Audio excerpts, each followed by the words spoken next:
del poder público. El movimiento indígena estaba harto de no tener agua potable, alcantarillado, servicios básicos, la atención que daban en el registro civil, no nos dejaban poner nuestros nombres, cualquier madre de familia que llegaba le ponían María si era mujer y Manuel si era hombre, y así nos trataban. Los buses no querían que nos sentemos en los asientos, decían, a ver, ustedes quienes van en la vía La Maná, todo el páramo, toda la montaña tiene gente, Tigua, Sumbawa, Macas, los altos de Pujilí, todo tiene gente. Pero para ir en los buses que van a La Maná, nuestros compañeros indígenas no podían sentarse en los asientos, tenían que ir parados. Y cuando paraba el bus se lanzaban, los trataban mal, botaban desde el carro, y de ese maltrato del sector público, pero también de la sociedad, estaba cansado el sector indígena.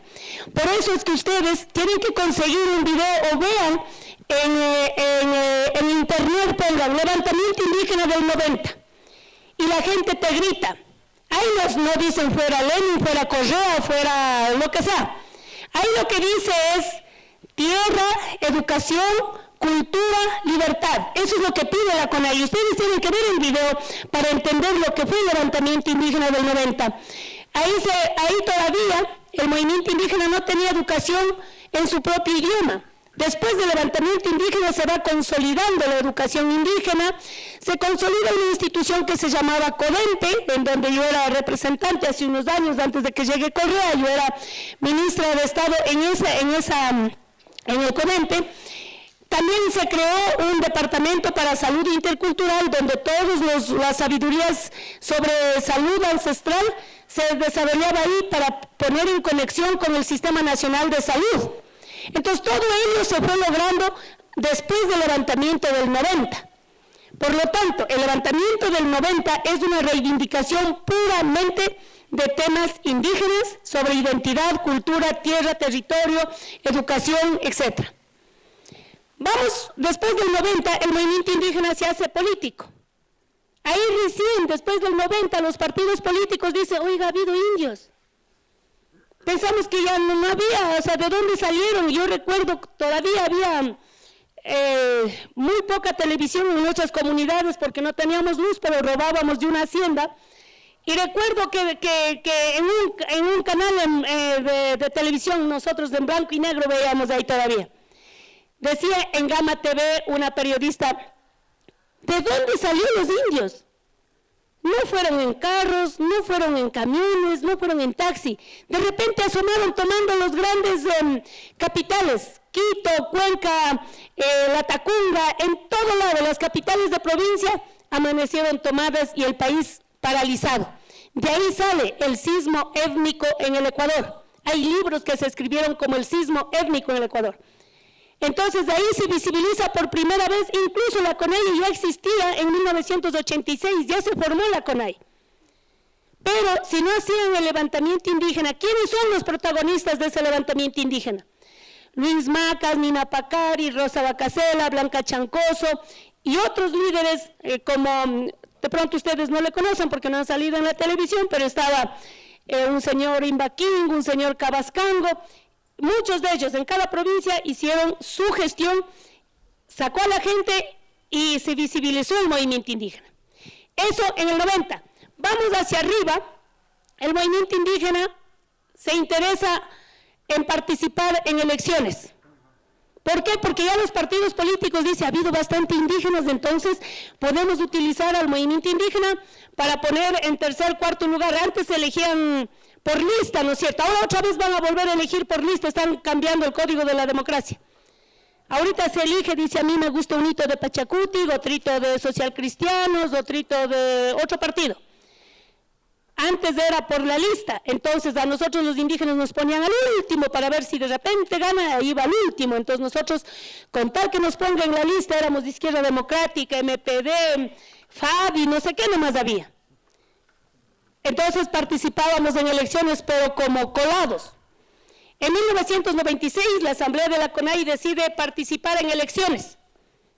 Ustedes sí saben que tenemos un partido político. ¿Cómo se llama? Ya, Pachacuti es el partido político que nace del seno de la CONAIE. La CONAIE dice, muy bien, vamos a participar, pero tenemos que crear un propio movimiento. Pacha significa en quichua tiempo. Cuti significa luz, retorno, iluminación, algo nuevo. Por eso se llama nuevo tiempo. Pacha Cuti. Nuevos tiempos, nuevo retorno. En el 96 ya tenemos nosotros por primera vez diputados, tenemos alcaldes, prefectos, consejeros provinciales y participamos ya no en partidos políticos diferentes, sino con un partido político propio. Viene la crisis de la quiebra de los bancos y todo lo que pasó con Yamil Maguad, y el movimiento indígena nuevamente se visibiliza ahí. ¿Cómo se visibiliza? Por ejemplo, en el tema de la dolarización, eso afectó a todos los ecuatorianos, y ahí el movimiento indígena ya no sale por la agenda indígena. Ahí el movimiento indígena sale por una agenda ya nacional. Y terminamos con el triunvirato, se acordarán. Estoy resumiendo, después ustedes van a hacerme preguntas y podemos retomar, pero ¿se acuerdan que Antonio Vargas, presidente de la CONAIE, hizo un triunvirato? Le tumbamos al Yamil, digo tumbamos porque yo todavía era asistente de la CONAIE, yo trabajaba con Antonio Vargas en la CONAIE, pero cuando yo hablo de trabajar, ustedes van a decir, trabajaba, ya cobran. En la CONAIE hasta ahora el trabajo es gratis, se hace por convicción, nadie nos paga porque no es de Estado, es una organización social. Por lo tanto, yo era asistente de Antonio, trabajamos para el levantamiento indígena recorriendo todo el país. Hoy es tan fácil poner un Twitter, un WhatsApp, un Facebook, ya, todo el mundo se entera, pero antes no había eso, entonces teníamos que recorrer costa, sierra y Amazonía. Ya, entonces en el 98, 90, toda la crisis de Yamil Maguad, lo asume el movimiento indígena, y ya en alianza con otros partidos políticos. Por ejemplo, después de la caída de Yamil, ahí participamos en las próximas elecciones con alguien que hicimos la alianza de levantamiento popular, como es Lucio Gutiérrez. Unido Lucio Gutiérrez y unido la CONAIE, llegamos a ser gobierno. No llegamos a ser poder porque el poder nunca nos llegó, pero sí fuimos gobierno. Después de eso, cayó Lucio, participamos en el gobierno, como 6 meses, algunos indígenas ocupamos algunos puestos, estaba la doctora Pacari como canciller, estaba Luis Macas, nuestro líder indígena, como ministro de Agricultura, pero estuvimos 6 meses. ¿Por qué? Porque Lucio Gutiérrez puso ministra, pero tenía a Patricio Zuquilanda que hacía todas las relaciones internacionales porque no confiaba en la capacidad de la doctora Nina Pacari. Ella estaba en la Cancillería, pero quien hacía los roles, la gestión, la delegación fuera del país era Patricio Zuquilanda de la lista 3 del gobierno. Igual en el Ministerio de Agricultura, teníamos a Lucho Macas de ministro de Agricultura, pero quien cumplía el rol en tema del banano, en esas negociaciones, era en ese entonces Guillermo Lazo, que era gobernador del Guayas. Entonces comenzó un desorden total y renunciamos al gobierno de Lucio, participamos en las movilizaciones. Una de las movilizaciones donde el movimiento indígena no protagoniza es la de la caída de Lucio. Ahí ya protagonizó Quito. Ahí protagonizó los jóvenes de las distintas universidades, la sociedad urbana, y nosotros participamos, pero ya como personas, pero no tanto el movimiento indígena. Eso dice el recorrido del movimiento indígena, que a veces tiene sus altos, otras veces estamos bajos, pero así son los procesos. Luego de eso, llegamos ya con el movimiento indígena a poner un candidato propio a la presidencia de la República. Y en el 2006 presentamos una candidatura propia que fue el doctor Luis Macas a la presidencia de la República. Claro, frente a un simpático, guapo, hermoso, ojos verdes que asomó ahí. ¿Sí saben quién era? ¿Quién? Pero digan con fuerza, pues. Correa, diga. Claro, ¿quién iba a votar por Lucho Macas? Los que votamos somos gente de a de veras por convicción y creo que alcanzamos algo así como 300,000 votos. Pero Correa Correa comenzó a odiarlos precisamente por esos 300,000 votos. Él decía que quizás si los indígenas apoyábamos desde la primera vuelta y no lanzábamos a Lucho Macas, él no competía la segunda vuelta con Álvaro Noboa. Entonces, nosotros de la segunda vuelta, cuando quedan finalistas Correa con Álvaro, nosotros apoyamos a Correa. ¿Por qué apoyamos a Correa? Porque Correa recogió todo el proyecto político que tenía la CONAIE. La CONAIE tenía uno de los puntos más fuertes, que dice dejar el petróleo bajo tierra, por ejemplo, en el Parque Yasuní. ¿Eso hubiera sido bueno o malo? ¿Qué dicen? Bueno, entonces ya son parte de la CONAIE. La CONAIE decía que podemos acabar sacando todo el petróleo del Parque Yasuní y no vamos a salir de la pobreza. Por lo tanto, tenemos que buscar otras opciones, pero el dejar el petróleo bajo tierra en ese territorio era como una propuesta emblema de los recursos naturales del territorio. Ahí en esos territorios hay pueblos no contactados, más allá de los pajaritos, de las plantas, de los árboles, hay seres humanos, hay culturas vivas, hay pueblos y nacionalidades. Entonces Correa cogió eso. Entonces nos pareció chévere. Correa también habló de diversificar las universidades, que vamos a dar cupo a los indígenas y todo lo demás, que pobrecitos no tienen acceso a la universidad. Pero llegó, al igual que con la propuesta de Yasuní, después dijo, bueno, como el mundo me ha traicionado, no dan la plata, vamos a explotar el petróleo. Como las universidades eran fantasmas, vamos a cerrar las universidades. Que vamos a fortalecer la educación bilingüe, dijo en la campaña, entonces nosotros votamos por Correa.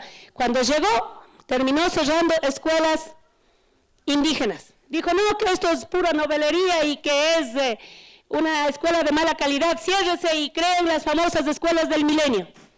Y fue a crear la primera en Sumbawa, en donde él había dado clases alguna vez. Bueno, ahí caímos. Y parte de ese proceso de los 10 años del correísmo, el sector más afectado por todos los golpes que dio fue el movimiento indígena. Y quizá una de las personas que más confrontó en contra de Correa sea esta persona. ¿O no es así? ¿Se han visto? Algunos no creo en la televisión. Pues. Terminó el correísmo y llegó Lenin.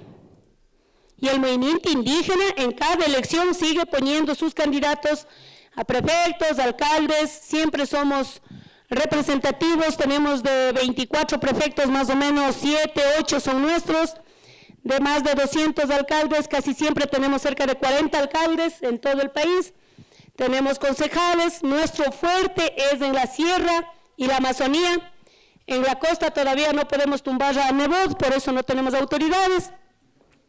Algún rato vamos a ver cómo entramos a Guayaquil. Y aunque no lo crean, pero Guayaquil en un censo que hizo el Banco Mundial hace 10 años atrás, Guayaquil tiene 600,000 indígenas, tantos los que han migrado como los que han nacido ahí. ¿Dónde están los indígenas? Ya no solamente en los mercados, ya no solamente en las periferias vendiendo tomate, papas, no. Hay indígenas estudiando en las universidades de Guayaquil, hay indígenas trabajando en el Banco Central, hay indígenas en la Fiscalía, hay indígenas en los bancos, hay indígenas que a pesar de la parte geográfica, que se pensaría que la NACO se pone solamente en los páramos de Chimborazo, allá usan la NACO en pleno calor. ¿Por qué? Porque la identidad va junto con la persona a donde vaya. Entonces, llegamos a este momento que estamos ahora para llegar ya a octubre, el movimiento indígena, como les digo, a partir del 90 se transformó en un ente políticamente deseado. Políticamente, desde muchos sectores se interesan, no para darnos los primeros lugares, pero sí para ubicar como parte de.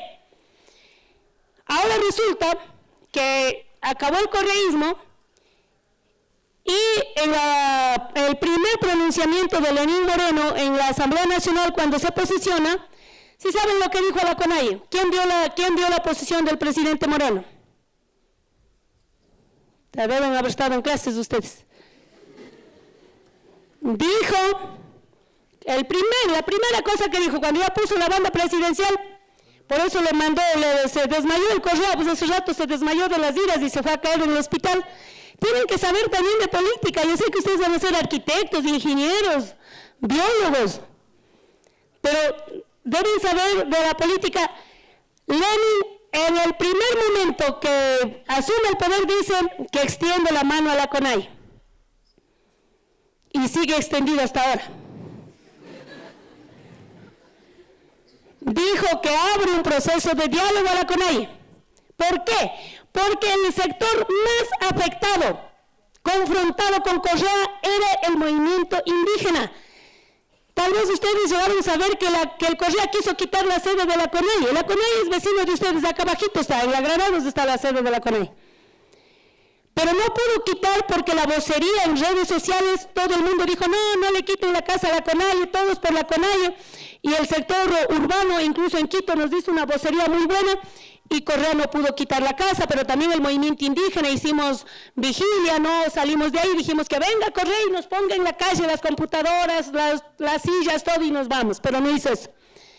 Entonces Lenín Moreno, como una forma de dar la contra, de iniciar pateando el tablero a Correa, dice que extiende la mano a la CONAIE, que abre un diálogo con la CONAIE, que pide disculpas a los medios de comunicación porque su antecesor había tratado mal, que va a bajar los humos, que aquí todo el mundo va a poder hablar y ya no va a ser como el anterior gobierno que hablaba y se iba a la cárcel.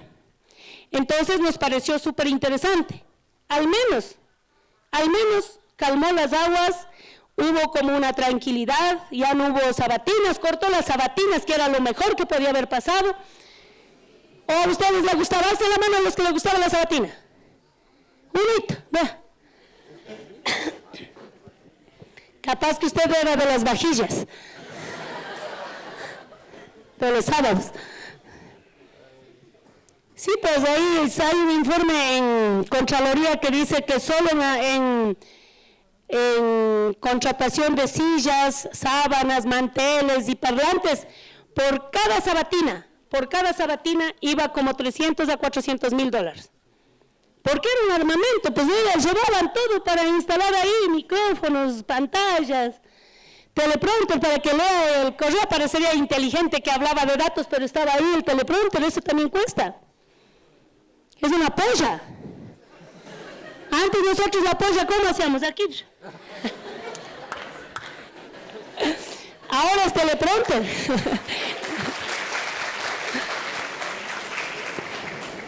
¿Se han escrito en la pierna?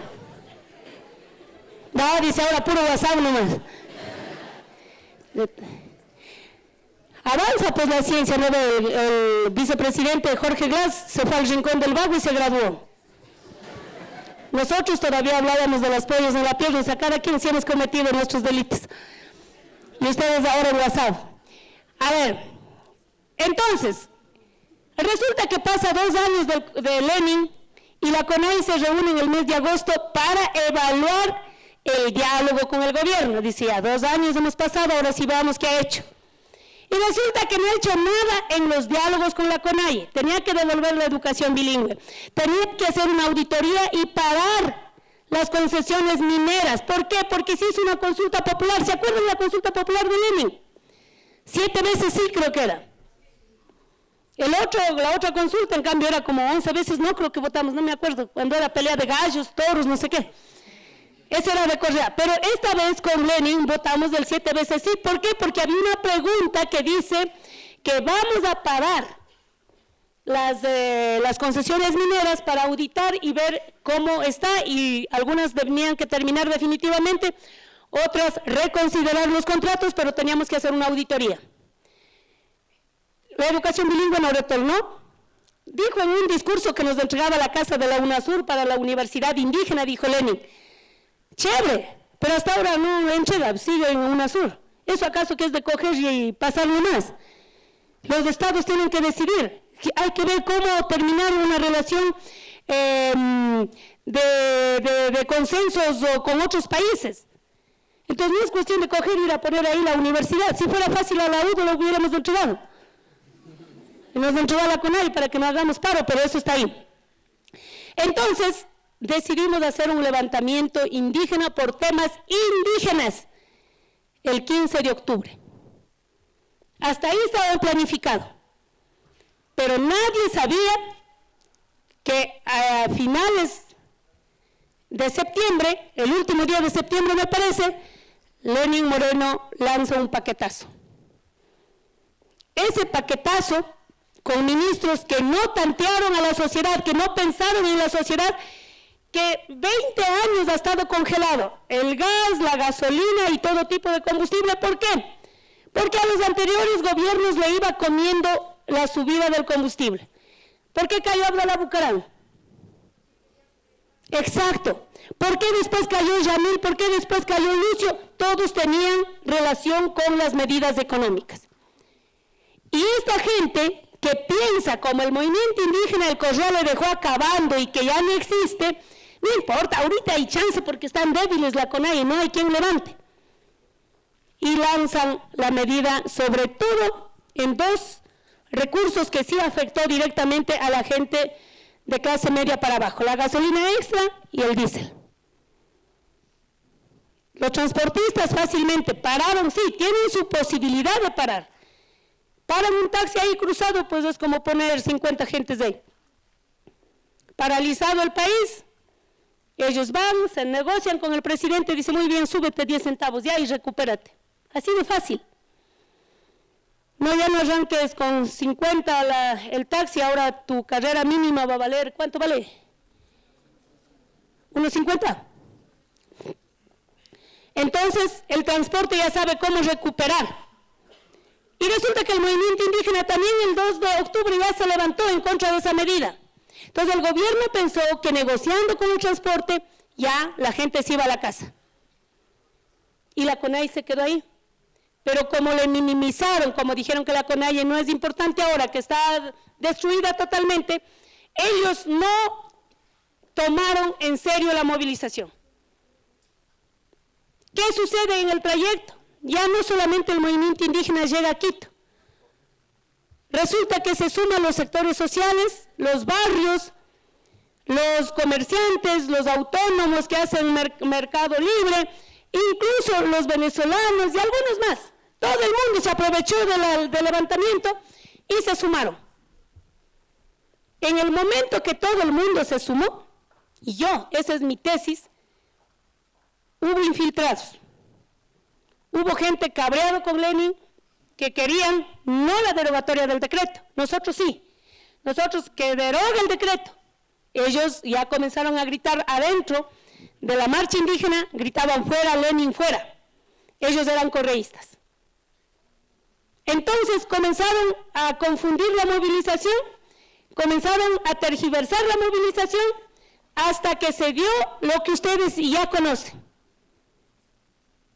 Nunca antes, en todo el trayecto del movimiento indígena, nunca antes el movimiento indígena hizo lo que pasó en la ciudad de Quito y en otras provincias del país. Nunca antes. Pero cuando hay infiltrados, cuando hay gente que no tiene ningún compromiso con el movimiento indígena y lo que querían es salir con la suya o aprovechar sus intereses, nos hicieron quedar mal al movimiento indígena. Hoy están ahí, los hechos dicen por sí solos. No sé ustedes qué saben, qué conocen, vamos a entrar a una ronda de preguntas. En esta movilización, al igual que en cada movilización, el presidente que está de turno, ese presidente tiene la vocería. Antes, con Yamil Maguab, Antonio Vargas era presidente de la CONAIE, entonces él hasta hizo el chumvirate y formó parte del gobierno. Por tres horas creo que fuimos gobierno. Pero ya fue presidente, pues, el Antonio Vargas. En la época del 90, quien hizo la movilización es un gran líder. De ahí aparece Lucho Macas y Nina Pacari y otros que ya nombré. En la del 90, la caída en la congelación del gas y la gasolina, apareció también un líder de Cotopaxi, César Humajinga. Vino desde Cotopaxi con gente y trajo toda la propuesta y congelaron la gasolina y llegaron a Cotopaxi, pero como héroes. Hoy, al frente estaba Jaime Vargas. Antes del 2 de octubre, ¿ustedes sabían de la existencia de Jaime Vargas? Nadie. Incluso al interior del movimiento indígena sabíamos que hay un presidente, los que estábamos más en contacto sabíamos que se llamaba Jaime, pero no era conocido, hoy ya es conocido. Y es conocido por tantas cosas que ustedes ya saben. También el compañero Leonidas es un dirigente de la provincia, que hasta el 2 de octubre era un líder en la provincia, pero vino a Quito y ya ahora tenemos una representación que ellos están al frente. ¿Qué me decía la gente en la Casa de la Cultura? Aquí estoy acompañada de la subcoordinadora nacional de Pachacutic, doña Cecilia Velázquez. Ella es la subcoordinadora nacional de Pachacutic. Y nosotros estábamos ahí sentados en el público y la gente decía, no, ¿por qué no coges el micrófono? ¿Por qué no vas arriba? ¿Por qué no hablas? ¿Por qué no vas a la televisión y invita para votarle a Lenin? Entonces nosotros decimos, no, pero ahí están nuestros dirigentes. No, ellos no queremos. Ustedes, señor Etiban, ¿por qué no se pone al frente? ¿Por qué? Porque los liderazgos tienen su momento. Y no es que he dejado de ser dirigente ni líder. No, ahí están. Ellos tienen que enfrentar ahora. Nosotros seguimos siendo parte del proceso, pero en este momento él es el presidente, el compañero Jaime Vargas es el presidente. Con sus aciertos y desaciertos, ya se ha de acabar el periodo, se va y viene otro. Pero él es el presidente. Entonces, ahora logramos derogar el decreto. Con la derogatoria del decreto, Lenin dejó claro que va a ser un nuevo decreto. Ese nuevo decreto no se sabe cómo se va a construir. Por un lado, mandó una medida económica urgente a la Asamblea, lo cual fue archivado. La CONAIE, por su lado, ha hecho una propuesta, lo lanzó y está ahí. No hay quien lo debata, nadie dice nada, por ahí estamos viendo si acepta o no acepta, pero esa es la realidad. Hasta ahí estamos, lo que ha pasado en el mes de octubre. Esa es la situación social del movimiento indígena. Se afloró mucho el racismo, por primera vez en la vida sentimos que el racismo tomó fuerza, la discriminación al indio, como dijo, yo sé que Nebo dice que ha dicho de broma, que se queden en los páramos, nos dijo. Ahora no sabemos cómo iba a venir a pedir el voto, porque sí estaba de candidato y tenía opciones, pues no. Pero no sé si volverá a pedir el voto a los del páramo. Y ya las condiciones políticas cambiaron rotundamente en el mes de octubre. Vamos a ver qué sucede. Para llegar al 2021 tendremos un nuevo gobierno, pero la lucha, la reivindicación indígena va a seguir. Porque no se trata de dar un puesto, dos puestos a la CONAIE, no, se trata de la política pública en tema minero, en tema de educación. Ahora mismo veo una burla del presidente, dice, bueno, que va a cambiar el nombre de la prueba a ser bachiller, que ya no se va a llamar ser bachiller, sino que se va a llamar Jaime Vargas, dice. Entonces no le tomamos en serio la política pública para el sector social. ¿Cuáles son los más afectados de esa prueba ser bachiller? Son la gente de las escuelas, de los colegios del campo. Finalmente ustedes tienen una linda posibilidad.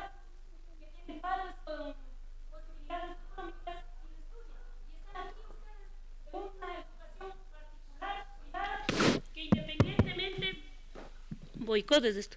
Hola. Correísta me parece. Ya.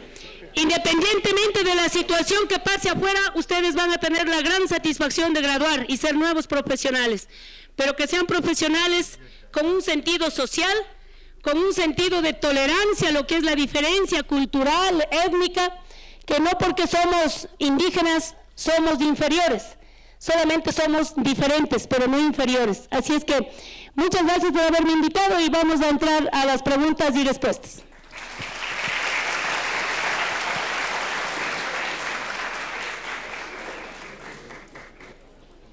Iván está arreglando el tema del micrófono, pero si tenemos algunas preguntas. A ver, vamos a comenzar, señor o señorita.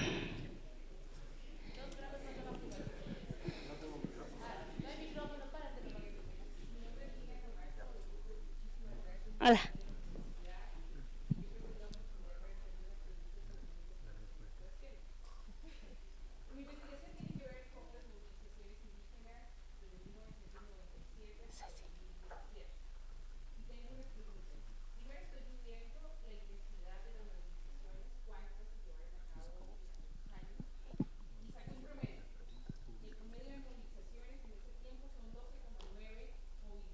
¿Desde cuándo?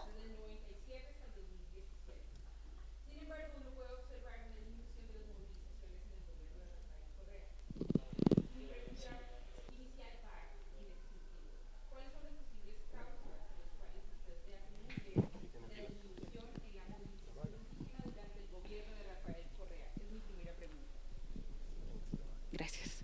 Esa es mi primera pregunta. Y mi segunda pregunta es que tengo en mi libro de códigos una sigla de una organización indígena que todavía no sé cómo se llama, y es la FIPRA. Entonces me gustaría saber si usted conoce. Yo no conozco, pero usted. Entonces, claro, FIPRA debe ser alguna organización fantasma que se creó en la época o de Lucio o de Correa, porque crearon, por ejemplo, en la época de Lucio, cuando se peleó con la CONAIE, creó un FEDEPIGNE. Ok. Ya, y esto de FIPRA no es nada conoce. Oficial, no se conoce. Ya, entonces la saco de mi barco. Es elimínele. Ya. Entonces, eso, en términos, la pregunta central es esa. ¿Ok? Entonces, Ya. ¿a qué le atribuye usted esa disminución Ya. de las movilizaciones indígenas en el gobierno de Correa? A lo que la gente dice, voy a tratar de contestar rápido para ver cuántas preguntas hay, ¿ya? A lo que la gente dice en las calles. Con Correa no había las movilizaciones, porque las orejas a la cárcel le mandaba toditos. Claro, comenzamos a movilizar y era la criminalización. Todo el mundo, nosotros hasta ahora tenemos en la corte como 300 indígenas en la fiscalía por terrorismo y sabotaje. Entonces, ya nadie quería hacer una movilización por temor a la criminalización. Yo creo que esa es la respuesta más concreta. Correa utilizó la justicia, utilizó los medios públicos que estaban en manos del gobierno. Por ejemplo, me acuerdo clarito que una vez estuvimos haciendo una marcha contra la minería y Correa sacó una cadena nacional en la noche diciendo: mañana dice que hay movilización contra la ley minera, pero veamos quién es Lourdes Tibán, dueña de 15 millones de dólares en el proyecto minero Mirador. ¿Cómo le pido réplica al gobierno? ¿Cómo digo, bueno, seas ignorante, yo ni 1.500 dólares en minería por 15 millones? Pero tener los medios públicos para él fue súper interesante porque, por ejemplo, Carlos Ochoa, ¿sí se acuerdan del Carlos Ochoa? Espero que no esté aquí algún familiar. Era perro de Correa. Una vez me fui al canal, al Gama TV, y le dije perro, así de frente, en el canal le vine basureando. ¿Por qué? Porque como Correa le pagaba, él sacó esto de que yo... ¿Y de dónde sacó que yo soy dueña del proyecto Mirador con 15 millones? Así dice la gente. ¿Cuál gente? Por ahí. Y por ahí un periodista puede hacer eso. Bueno, ahora creo que está en Bolivia, creo que estaba el Carlos Ochoa. Con todo eso creo que ha ido vuelta a México. No sé dónde será. Bueno, entonces yo creo que la criminalización y la orden de Correa de utilizar la justicia en contra de los líderes indígenas hizo que en la década no haya muchas movilizaciones. Sin embargo, en el 2009 hubo una grande donde hay muerte de Bosco Huizuma. Y hay otras también en varias provincias del país, pero no tan fuertes como esta última. ¿Más preguntas? A ver.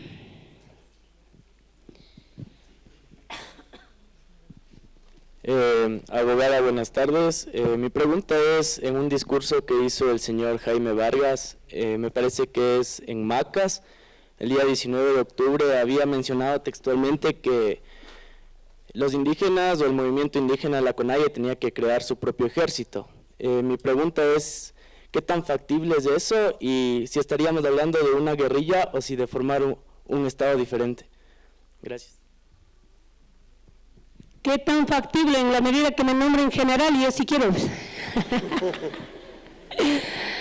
No, a mí me han preguntado mucho la prensa sobre este tema y digo, cuando la dirigencia o cualquiera de nosotros estamos bastante emocionados, perdidos y todos así con las nubes altas y diciendo soy lo máximo, podemos decir, ¿se acuerdan Correa cuando fue a la policía el 30S?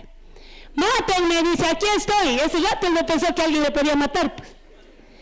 ¿Qué tal si asomaba un policía y le mataba? O sea, lastimosamente no asomó ese policía.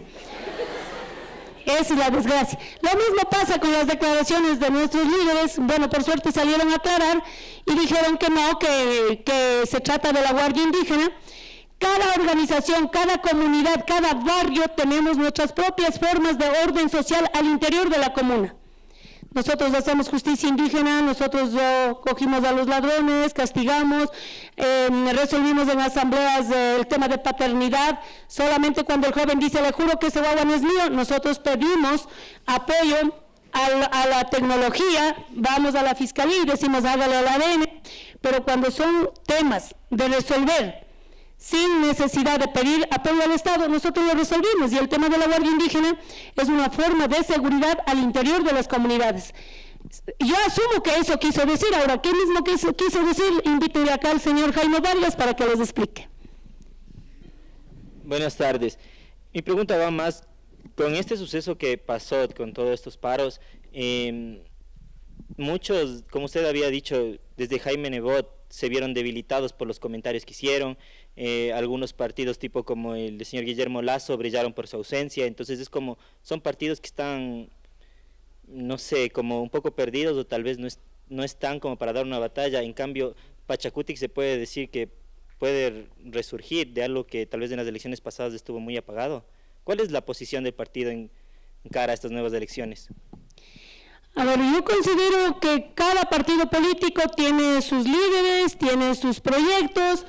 Creo que la medida económica, como lo decía el señor Lasso, el señor Nebot, que no afectaba las medidas económicas, que era mentira lo que los indígenas estábamos cuestionando, pero ese es su sentir. Ese es el sector a donde ellos pertenecen y a los que no les afecta. Pero a la vuelta de la esquina mandan un proyecto económico urgente. Ahí Nebot en cambio dice, no, esa medida sí me afecta. ¿Por qué? Porque se trataba de empresas, porque se trataba de impuestos, porque se trataba de llegar al sector de ellos. Ahí sí, el archivo de la ley. Entonces, ya depende de cómo estemos viendo. Si Pachacutic lo va a fortalecer o no, todo va a depender de qué pasa hasta el 2021, cuáles son los líderes que pueden enfrentar una candidatura nacional, cuál es el proyecto político que como colectivo vamos a levantar a nivel de Pachacutic.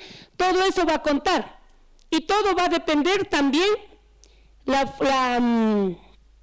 capacidad económica que mueven los partidos políticos al momento de las elecciones. De manera que sí, hay que ver qué sucede, pero Pachacutic tendrá candidatos desde nuestra línea, participaremos y ojalá, solitos yo creo que no ganaremos, ojalá haya la posibilidad de abrir un espacio de diálogo con otros sectores, ver qué posibilidades tenemos de ceder, incluso cuando tengamos que ceder, hay que ceder intereses y ver una candidatura de consenso, al menos desde el sector del centro izquierda hacia la izquierda debería haber un solo candidato. Ya. Bueno, primeramente saludarle y felicitarle por su rol de mujer indígena dentro de la política. Y bueno, mi pregunta va más hacia el contexto sobre el movimiento indígena y sobre la paralización que hubo últimamente. Bueno, mi pregunta es, ¿por qué el movimiento indígena en primer lugar no acudió al diálogo, en lugar de acudir como primera instancia hacia una represión, se podría decir, o hacia un paro, en lugar de presentar alternativas hacia el paquete de medidas económicas que presentó el presidente Lenín Moreno? ¿Por qué no se acudió al diálogo si en primer contexto, o sea, usted mismo nos supo expresar que el presidente Lenín Moreno abrió el diálogo hacia los movimientos indígenas? ¿Por qué primeramente no se dio a conocer cuáles serían las medidas de ustedes a tomar, cómo ustedes podrían favorecer esas medidas económicas, o sea, dar otras alternativas en lugar de ir y hacer alusión a un paro nacional que nos afectó mucho económicamente a muchos sectores, tanto empresariales? Hacia ese tema va mi pregunta. Porque los dos se pusieron en un plano. Lenín decía que le ponga las medidas, que no haya paro y va a dialogar. La CONAI decía, deroguen el 883 y dialogamos. Mientras eso sucede, el gobierno no dimensionó la fuerza que tomó el movimiento popular. Ya no es solamente el movimiento indígena. No sé qué hubiera pasado si hubiera sido solo indígena. pero la suma de los quiteños y de otros sectores que sumaron al levantamiento hizo que finalmente el presidente diga, ya, voy a dialogar. Incluso el día lunes, cuando llegó la delegación de varias provincias a Quito, yo pensaba que el lunes en la noche Lenin diría, ya señores, vengan, así con los transportistas hablé con ustedes, como no voy a hablar. El problema es que se puso terco y dijo, no voy a dialogar mientras no depongan la medida de hecho. Y no, y eso fue tomando fuerza. Incluso el miércoles, día 8, todos, que de noche en cadena nacional, que a las 9 cadena nacional, todos esperando la cadena nacional. ¿Y qué dice Lenin? No voy a... ¿Qué dije?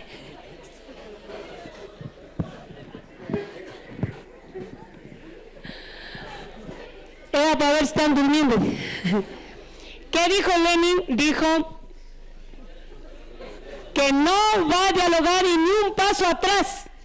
Y yo pongo en el Twitter, vamos a ver cuánto dura el ni un paso atrás de Lenin. Y me llamó uno de los ministros a decir, retira ese Twitter, estás prendiendo leña. Digo, no estoy prendiendo leña, estoy dando una posibilidad de que Lenin dialogue con el sector indígena. Tiene que dialogar. Dijo, no, en esas condiciones no van a dialogar, porque ya han detenido a los policías, ya han detenido a los militares. ¿Por qué pasó eso? Porque los ministros tampoco creyeron en lo fuerte que iba a ser el levantamiento y no dieron instrucciones, y prácticamente más detenidos estaban los policías que la propia gente de la marcha. En Imbabura, en Chimborazo, en todo lado había detenidos. Y lo único que el gobierno después utilizó es la fuerza bruta, disparen. Y por eso hay los muertos que hay, 11 o 12 creo que son. ¿Por qué esperar que mueran para sentar el diálogo? ¿Por qué esperar que se queme la Contraloría, del cual nosotros no nos hacemos cargo? Yo sí quiero que la Fiscalía investigue. Debe haber autores intelectuales de la quema de las instituciones.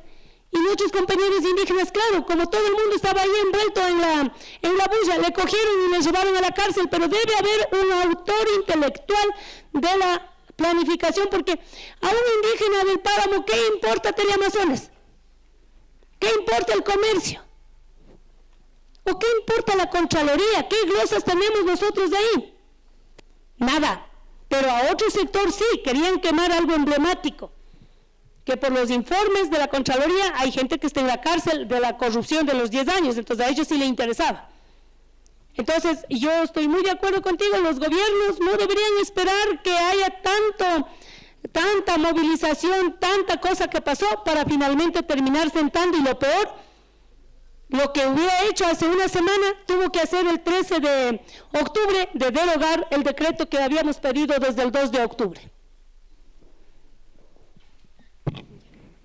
Buenas tardes, Lourdes Tibán. Primero quiero agradecerle por estar aquí dándonos esta conferencia. Me parece importante también tener enfoques desde el otro lado. Pero bueno, mi pregunta va un poco posicionada a lo que justamente mencionó hace algunos minutos, que era lo del petróleo bajo la tierra. Y también lo de, bueno, la contradicción me parece obvia y evidente, pidiendo la derogación de este decreto, ya que este decreto es sumamente amigable con la ecología. Si no tenemos subsidio en la gasolina, mucha gente va a preferir comprar carros eléctricos. Incluso el presidente mencionó también que iba a bajar los impuestos en los carros eléctricos. Y bueno, me va un poco, esa es mi primera pregunta, que va un poco más como que a la ecología. Y mi segunda pregunta o posición es, ¿por qué tanto problema, por qué tanto caos, si es una medida que es súper necesaria para el país de ahorita? La inflación, antes de que pase esto, porque en octubre subió bastante, era negativa, y eso no es bueno para el país. Eso significa que no hay inversión, que no hay dinero en el país, que no hay consumo.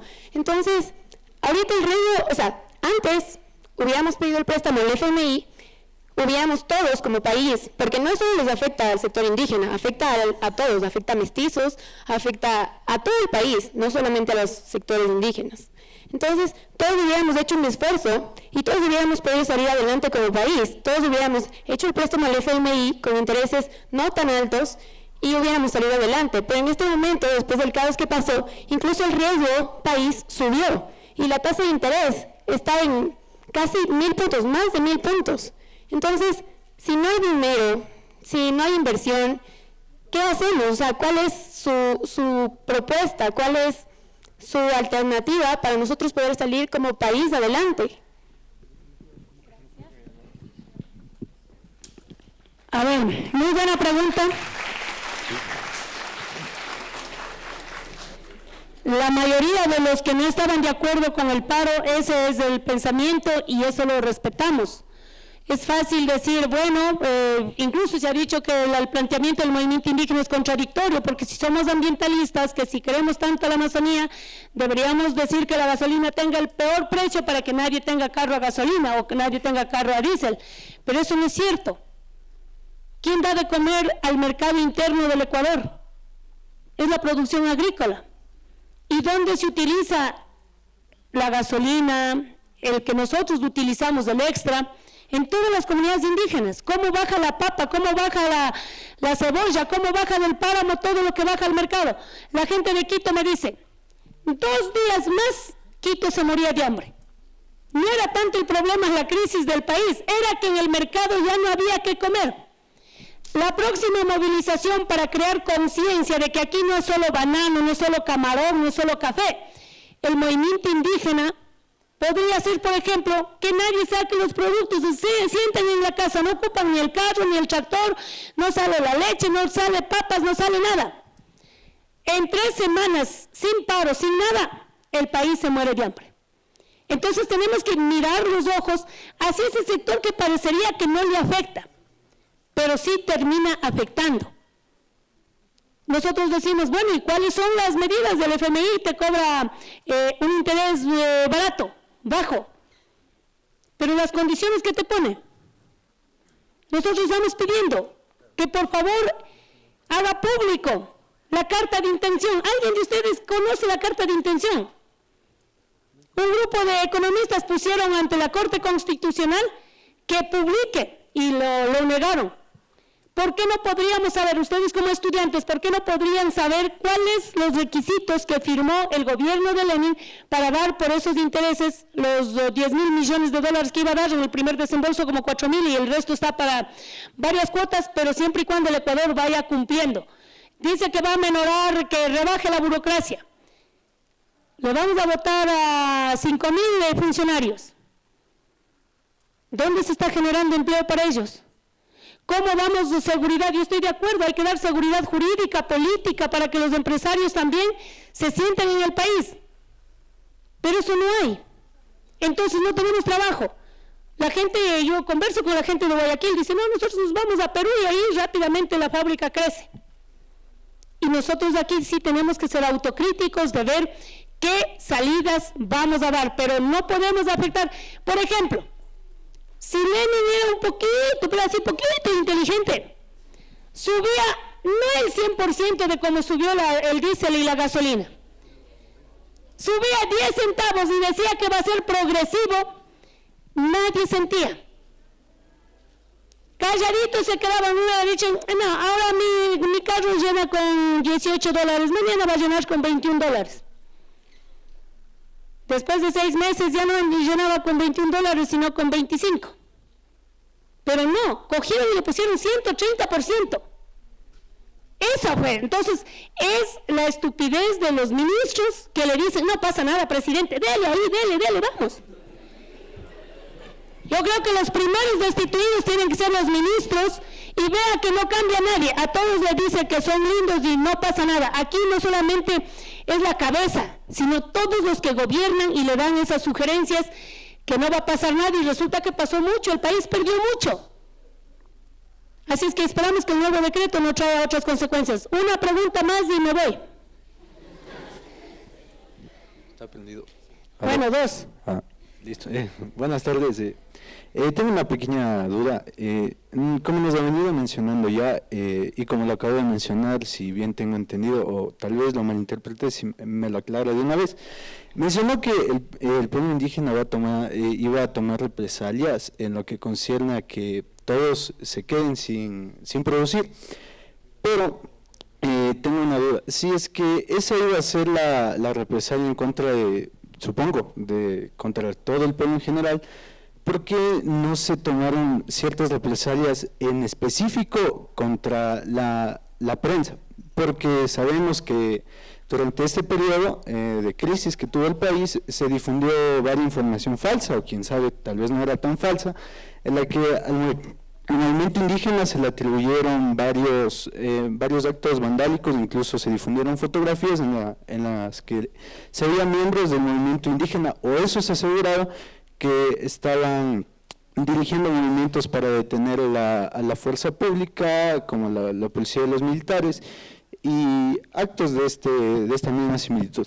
Si es que esa información es falsa, porque se supone que la misma CONAIE afirmó que no tenía nada que ver con esto, ¿por qué los indígenas no tomaron una represalia para acabar con esa información? Si, como usted ya lo mencionó, tomaron represalia ya contra todo el pueblo en general para demostrar que lo estaban tomando en serio, también supongo que se lo hubieran tomado en serio, que empiezan a difundir este tipo de información que era seria acerca de actos que no estaban cometiendo. Pues, digo, ¿por qué no se tomó esa represalia, o se las iba a tomar si es que la situación lo hubiera meritado? Gracias. A ver, primero aclarar, yo no dije que ya vamos a no sacar los productos. ¿Qué pasaría, digo?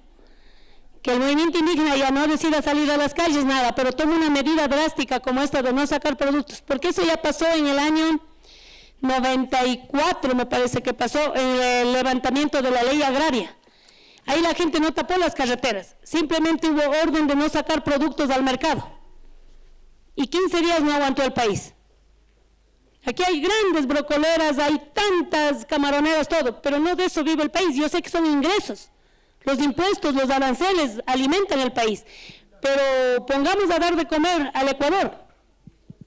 Quien da de comer es el pequeño agricultor, y de ellos tenemos que valernos, pero yo quiero aclararle que no digo que ya la otra semana va a pasar eso, digo, si alguna vez pasa eso, valoraremos quién es quién en el campo, porque sí le afecta. El cargar quintal de papas, y si sube la gasolina, el quintal ya no te llevan por 50 centavos, sino por 70 centavos. Y en la plaza tú vendes la papa a $4, a $5, entonces ser agricultor también es durísimo, porque sembramos en pérdida, porque una ministra no puede poner orden, porque entra la cebolla paiteña en Perú a morir, y ahora toda la sierra sembró cebolla paiteña y nosotros estamos vendiendo a $5 la mula. ¿Sí saben lo que es la mula? No la que come hierba y camina, son los 2/3 de cebolla, se llama mula. 2/3 de cebolla por $5, ustedes se podrán imaginar, ni siquiera el valor del peón para cortar las ramas, porque a $1 por costal corta la gente, dice ya yo le saco pero $1 por costal, o sea es terrible el campo, durísimo. Y el resto, ¿por qué no hemos tomado represalias contra los que informan mal? Creo que por todo lado nos dieron, el gobierno estaba con la prensa y la prensa hizo todo a favor del gobierno. Por ejemplo, yo vi las noticias del día jueves, que dice, Tulcán y todo el norte, todo el sur y el centro del país totalmente habilitado, las vías han comenzado a tomar su normalidad, por lo tanto pueden tomarse el fin de semana había un puente vacacional, ¿no?, del 9 de octubre. Por lo tanto, se podrá hacer turismo. Yo creída de eso, el viernes de mañana salgo de Quito y me voy a la Tacunga, no pude llegar, pues llegué en la noche, peleando en todo el camino. Hágale entender a la gente que está en las calles que soy dirigente, que vea, estoy yendo a Salcedo. Bajen la llanta, aquí no salva nadie, aquí todos paramos, y si quiere caminar Ratibán, que camine. Me bajaron las llantas, casi me pegan, me violan. Y si eso pasó con nosotros, que somos cabezas visibles, a los otros ciudadanos, ¿qué habría pasado? Entonces la prensa te mintió. Por otro lado vienen las redes sociales. Las redes, algunas cosas son ciertas y otros montaje. Cualquier comunicado ponían en la hoja de la CONAIE y circulaban. Decía, la CONAIE agradece, el paro ya terminó. Y rápido salía Vargas a decir, no terminamos, eso es mentira. Las redes sociales también jugaron un papel importantísimo, tanto para informar como para desinformar. Pero yo creo que los medios de comunicación son ellos los que tienen que ser autocríticos si no mejoran su condición de informar y no de tomar partido, de esconder lo que pasó. Por eso es que en la Casa de la Cultura el día jueves Ya le detuvieron a la prensa, yo sé que nos daban secuestrados, pero dijeron, no, ustedes tienen que quedarse aquí hasta que entren los muertos y ustedes van a hacer una noticia de los muertos y luego se van. Ya dijeron, han secuestrado a los medios. No estaban secuestrados, pero no le dejaban salir, pues no, hasta que lleguen los ataúdes de los muertos. Y dijo Vargas clarito, no salen hasta que lleguen los muertos. Ustedes hacen la filmación y se van. Y Freddy Paredes, yo me solidaricé con él también, no quiso esperar que lleguen los muertos y él salió y se fue. Y bueno, afuera ya sabemos quién lo dio, había sido un funcionario de Alianza País. Entonces, todo lo que pasó culpan a los indígenas, pero si vamos a ver quién hizo eso, estaba un chico ahí que nadie conocía y dijo, sí, que yo estuve enojado y rompí la cabeza al Freddy Paredes. Entonces, los medios espero que sean autocríticos, que ellos sepan cuál es su rol de informar y no de tomar partido en una movilización tan fuerte como fue esto, todo podía haber pasado. Así es que, gracias.